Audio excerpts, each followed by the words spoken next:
રોટલા સ્વાદમાં બધાને બહુ ભાવતા હોય છે, પણ બનાવતા બધાને નથી આવડતા. હકીકતમાં રોટલો બનાવવો એટલો પણ અઘરો નથી. બસ તમે તમારા અંદાજિત માપ લઈ લ્યો અને મીઠાવાળા પાણી સાથે ધીમે ધીમે લોટ બાંધવાનો, મસળવાનો છે. રોટલી ગોળ કરવી એના કરતાં રોટલો કરવો બહુ સહેલો છે. મારું માનો, ખરેખર આ વિડીયો પૂરો જોજો. બસ તો તમે રોટલા બનાવતા શીખી જશો. તો સૌથી પહેલાં તો જરૂર મુજબ પાણી નાખતા જઈએ અને લોટ આવો નહીં ઢીલો નહીં કઠણ, એવો મીડિયમ એવો બાંધી અને એને મસળવાનો છે. એકદમ હાથની આ હથેળીના ભાગનો ઉપયોગ કરીને તમે જોઈ શકો છો કે કેવી રીતના પંજાથી લોટ મસળું છું. જેટલો લોટ વધુ મસળાશે એટલો જ રોટલો વ્યવસ્થિત સરસ પોચો બનશે. તો બસ આ રીતના લોટ મેક્સિમમ મસળીને સરસ ગોળો બનાવી લેવાનો છે. અને પછી હવે અહીંયા છે હાથની કરામત શરૂ થાય છે.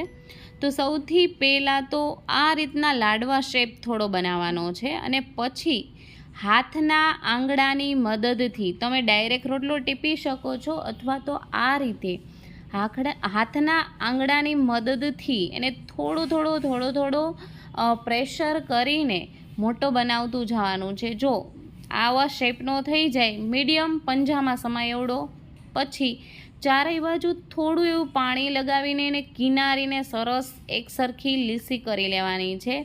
અને હાથ પાણીવાળા કરી સૌથી પહેલાં પંજાના ભાગથી બહારની બાજુનો રોટલો પતલો કરવાનો છે, મોટો કરવાનો છે. તો અંગૂઠાની નીચેના ભાગની હથેળી, પછી થોડીવાર ટીપા પછી ટચલી આંગળીના નીચેના ભાગની હથેળીનો ઉપયોગ કરીને ટીપવાનો છે. એટલે વચ્ચેના ભાગથી અને ઉપરના ભાગથી રોટલો એકદમ પતલો થઈ જશે. અને પછી આંગળાના ભાગથી વ્યવસ્થિત રીતે ટીપવાનું શરૂ કરવાનું છે. આ સ્ટેપ ઉલટું પણ કરી શકો છો. તમે પહેલાં આંગળાના ભાગથી પછી હથેળીના ભાગથી ટીપો, કોઈ નિયમ નથી હોતો. બસ રોટલો સરસ પતલો અને ગોળ થવો જોઈએ. તો બસ આ જ રીતના ધીમે ધીમે ટીપી લેવાનું. ક્યાંય તૂટ દેખાય તો પાણી વડે લોટ એકસરખો કરી લેવાનું અને આ રીતના ધીમે કરીને તાવડીમાં નાખી દેવો. ખાસ ધ્યાન રાખવાનું છે કે રોટલો નાખીએ ત્યારે તાવડી ગરમ જ હોવી જોઈએ, ધીમા નહીં. ફૂલ ગેસ ઉપર જ રોટલો બનાવવાનો છે. અને થોડું ઉપરથી સુકાય રોટલો, થોડો ડ્રાય લાગે કે તરત આપણે એને ફેરવી નાખવાનું છે તાવીથા કે ચાકુની મદદથી ધીમે ધીમે ચારે બાજુથી ઉખાડીને. તો બસ આ રીતના વન સાઈડ રોટલો સરસ શેકાઈ ગયો છે. આનાથી થોડો ઓછો શેકશો પણ તોય ચાલશે.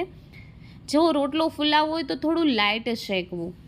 તો બસ આપણો નીચેનો ભાગ પણ લગભગ શેકાઈ ગયો છે. થોડો કાચો હોય એ સાઈડ બીજી વાર રાખી દેવો. અને અહીંયા એક ટીપ છે કે રોટલાની ઉપર થોડું પાણીના ટીપા નાખીને એને ફેરવવું, પછી એને ચડવા દેવું. આ રીતના રોટલો સરસ ફૂલાશે અને આપણો રોટલો સરસ મજાનો ગોળ તૈયાર છે. ઘી સાથે સર્વ કરો.